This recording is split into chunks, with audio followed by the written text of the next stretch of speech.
아마 이 영상을 보시는 분이 여성분이라면 이 이야기에 적극 공감하지 못할 수도 있어요.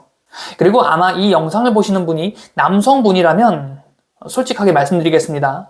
아마도 이 영상을 보시는 여성분보다도 더 공감하지 못할 거라고 확신합니다.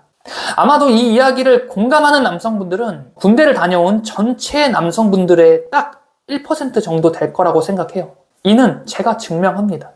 어떻게 증명하냐고요? 똑같이 저와 같은 시간, 같은 공간에서 똑같은 일을 하며 복무를 했지만 어떤 누군가에겐 시간 때우기. 만약 지금 정말 막막하고 죽고 싶은 상황이라면 정말 진심을 다해 이번 영상에서 공유해드릴 이 인사이트를 씹고 씹어서 소화시키고 모든 걸 흡수하시길 바랍니다. 장담하건대 딱 3년 뒤 여러분이 돌이켜봤을 때 여러분은 두 번째 인생, 그러니까 인생 2회차를 살고 있는 것을 스스로 자각하고 있게 될 겁니다. 또 허무맹랑한 소리 하고 있네 라고 생각하신다면 딱 5분만 시간 내어서 이 영상의 인사이트를 한번 검토해 보세요. 저는 이 영상을 계기 삼아 여러분에게 책도 강의도 팔지 않을 것이기 때문에 안심하고 검토해 보셔도 됩니다. 혹시 여러분 그런 생각 해보신 적 있으신가요? 어디선가 꿈에서 본 듯한 감각, 어디선가 경험해본 적 있는 것 같은 그런 순간을 여러분은 최소 한 번 이상 느껴보셨을 거예요. 데자뷰라고 하죠. 이런 게 5차원적 존재가 주는 직감이다, 우주가 주는 신호이다, 평행이론이다, 이런 뻔한 자기계발서 같은 이야기를 하려는 건 아니고요. 제가 이것을 깨닫게 된 정말 우연한 계기가 있는데 그러니까 도대체 이것이 무엇 때문에 이렇게 느껴지게 되는 것인지 깨닫게 된 계기가 있습니다. 제가 지난 4화 영상에서 제가 운이 좋은 사람이 될 수 있었던 계기를 한번 여러분에게 공유해 드렸는데 혹시 기억하시나요? 정말 모든 걸 다 포기한 채로 그렇게 도망치듯이 군대로 떠나갔지만 오히려 그곳에서 예상치 못한 더 많은 기회를 얻게 되었고 그렇게 다시 한번 목표를 세워서 그렇게 또 나아가 보기로 합니다. 그런데 그 순간 또다시 모든 것들이 다시 물거품이 되면서 좌절해야만 했던 순간, 그리고 지금까지 그렇게 저를 운 좋은 사람으로 만들게 해주었던 내 인생 1호 좌우명을 또 얻게 되는 그런 순간을 맞이했던 이야기, 지난 4화 영상에서 이야기를 해드렸죠. 우선 BGM 소리가 너무 컸던 점 대단히 죄송합니다. 시청자분들의 의견을 적극 수렴하여 이번엔 BGM의 소리를 대폭 줄였어요. 자, 다시 돌아와서 제가 운 좋은 사람으로 다시 태어날 수 있었던 그 순간, 그 이후의 시간을 이번 영상을 통해 한번 이야기해 드리려고 합니다. 정말 아주 신기한 경험이었어요. 제가 가수 휘성을 만나 공연 연습을 했던 시기인 훈련병 때 시기로 다시 거슬러 올라가 봅니다. 그때 참 묘한 기분이 들더라고요. 이 기분을 어디선가 분명히 느껴보았어요. 왜 우리 어릴 적에 엄마 아빠 손잡고 놀이동산 갔을 때 혹시 기억하세요? 어디 갈 때도 엄마 아빠 손 꼭 잡고 갔어야 했던 그 어린 시절. 그리고 초중고등학교 시기에 담임 선생님의 통제하에 수련회를 가거나 또는 이런 백일장과 같은 야외 수업을 갔던 시기, 왠지 그때의 감정이 떠오르는 거예요. 전우조라고 해서 화장실 갈 때도 다 큰 성인 남자 3명이 꼭 전우조로 모여서 그렇게 화장실도 같이 다녀와야 되고 밥도 같이 먹어야 했습니다. 게다가 화장실 갈 땐 꼭 빨간 모자 조교에게 보고를 하고 그렇게 갔어야 했어요. 어딘가 진짜 묘하더라고요. 그리고 그렇게 2등병이 됩니다. 2등병이라고 해서 또 상황이 또 바로 그렇게 급변하진 않았어요. 선임들의 통솔을 따라 그렇게 움직여야 했고 또 모든 관심이 집중되는 시기가 또 바로 2등병이었습니다. 아직도 기억나는 게 진짜 배가 너무 고픈데 함께 같이 밥 먹으러 가줘야 하는 병장이 밥 먹으러 가지 않는 거예요.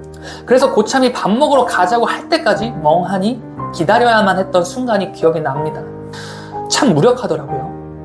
빨리 나도 이 부대에서 내 역할을 해내고 싶다라는 생각이 들기 시작했던 것 같아요.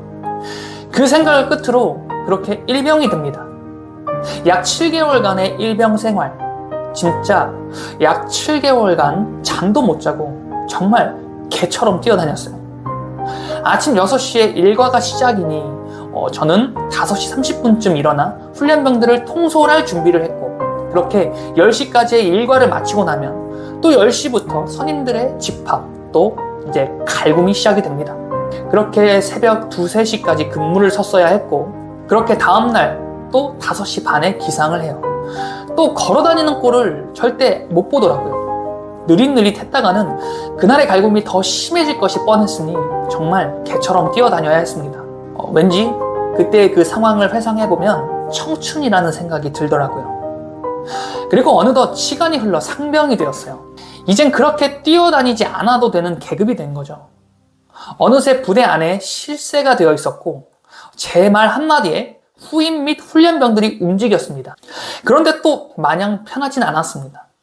간부들의 요구와 후임 및 훈련병들의 애로사항을 그 시기에 제가 맡아서 다 처리했어야 됐어요. 게다가 이 리더라는 위치가 참 책임감이 막중하다는 사실을 또 느끼기도 했습니다. 아직도 기억나는 게 훈련병 200명을 인솔하며 훈련장으로 이동하던 중이었어요. 부대 앞에 가장 선두를 막내 후임에게 맡겼고, 제일 고참이었던 저는 가장 뒤에서, 그리고 바로 제 밑에서 일을 보던 부사수는 부대 중간중간을 통솔하며 그렇게 부대로 복귀를 하던 길이었습니다. 그런데 부대 안에 가장 막내가, 그러니까 그 제일 앞에서 선두를 맡고 있었던 그 막내가 길을 잘못 든 거예요. 저도 딴 생각을 하고 있는 바람에 그걸 진작 눈치채지 못했습니다. 약 30분 정도 더 간 이후에야 그걸 깨닫게 되었고, 그 결과 약 200여 명의 훈련병과 20여 명의 병사들, 그리고 간부들이 다시 왔던 길을 되돌아갔어야 했어요. 그날 욕 정말 많이 먹었습니다. 아무튼 그렇게 병장이 되었어요. 참 모든 게 덧없다라고 느껴지기도 했지만, 또 그동안의 21개월간의 군 생활이 참 보람이 있었다고 느껴지더라고요. 게다가 군 생활의 마지막 저녁날의 그 아침을 아직까지 잊지 못합니다. 커튼 사이로 햇살이 부서지듯 내리고 있었는데 딱 그 빛이 제 관물대를 비추더라고요. 그리고 관물대 가장 위에 저의 이름표가 눈에 선명히 들어오기 시작했습니다. 이제 가는구나. 그런 생각이 들더라고요. 그리고 그렇게 부대 밖으로 걸어 나왔습니다. 등 뒤엔 21개월을 함께했던 부대가 있었고, 눈앞엔 이제 사회로 새 출발을 하는 20대 중반의 제가 서 있었어요. 묘하더라고요. 그리고 지금까지의 시간이 마치 하나의 영화 필름의 장면처럼 그렇게 스쳐 지나가기 시작했습니다.